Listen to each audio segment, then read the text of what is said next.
আড়াই বছরেরও বেশি সময় বন্ধ থাকার পর ব্রাহ্মণবাড়িয়ার তিতাস গ্যাস ক্ষেত্রের 14 নম্বর কূপ থেকে পুনরায় জাতীয় গ্রিডে গ্যাস সরবরাহ শুরু হয়েছে। এই কূপ থেকে দৈনিক 12 মিলিয়ন ঘনফুট গ্যাস জাতীয় গ্রিডে যুক্ত হবে। কূপটি থেকে আগামী 10 বছরে 40 বিলিয়ন ঘনফুট গ্যাস উত্তোলন করা যাবে, যার বাজার মূল্য প্রায় 2600 কোটি টাকা। শনিবার বিকেল 5:45টায় জ্বালানি সচিব মোহাম্মদ নুরুল আলম গ্যাস সরবরাহ কার্যক্রমের উদ্বোধন করেন। জানা গেছে, দৈনিক 29.5 মিলিয়ন ঘনফুট গ্যাস উৎপাদন ক্ষমতা সম্পন্ন তিতাস গ্যাস ক্ষেত্রের 14 নম্বর কূপটি 2000 সালে খনন করা হয়। তবে গ্যাসের সঙ্গে অতিমাত্রায় পানি ওঠায় 2021 সালের 1 নভেম্বর কূপটি বন্ধ ঘোষণা করে কর্তৃপক্ষ। তিতাস সহ দেশের 5টি গ্যাস ক্ষেত্রে পরিচালনা করে Bangladesh gas fields company limited BGFCL কর্তৃপক্ষ।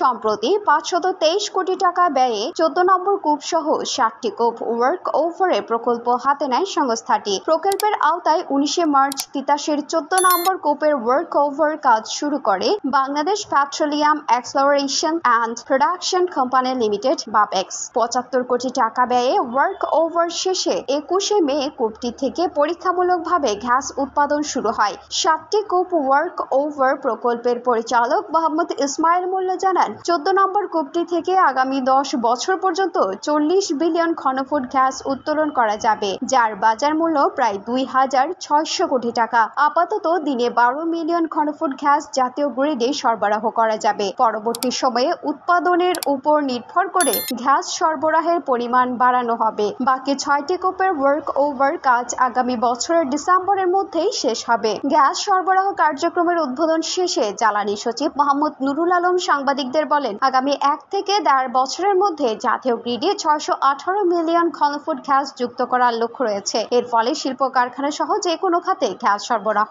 করা যাবে। সরবরাহ পর্যাপ্ত হলে গ্যাসের সংকটও কমে যাবে। সব মিলিয়ে 100টি কূপের ওয়ার্ক ওভার ও খননের পরিকল্পনা রয়েছে। এই কাজ আগামী বছর থেকেই শুরু হবে বলে জানান সচিব মোহাম্মদ নুরুল আলম। ব্রাহ্মণবাড়িয়ার সরাইল বিশ্ব রোড মোড়ে অবস্থিত তিতাস গ্যাস ক্ষেত্রে আয়োজিত উদ্বোধনী অনুষ্ঠানে পেট্রো বাংলার চেয়ারম্যান জনেন্দ্রনাথ সরকার, BGFCL এর ব্যবস্থাপনা পরিচালক ফজলুল হক চৌধুরী ও মহাব্যবস্থাপক প্রশাসন মোহাম্মদ হাবিবুর রহমান প্রমুখ উপস্থিত ছিলেন।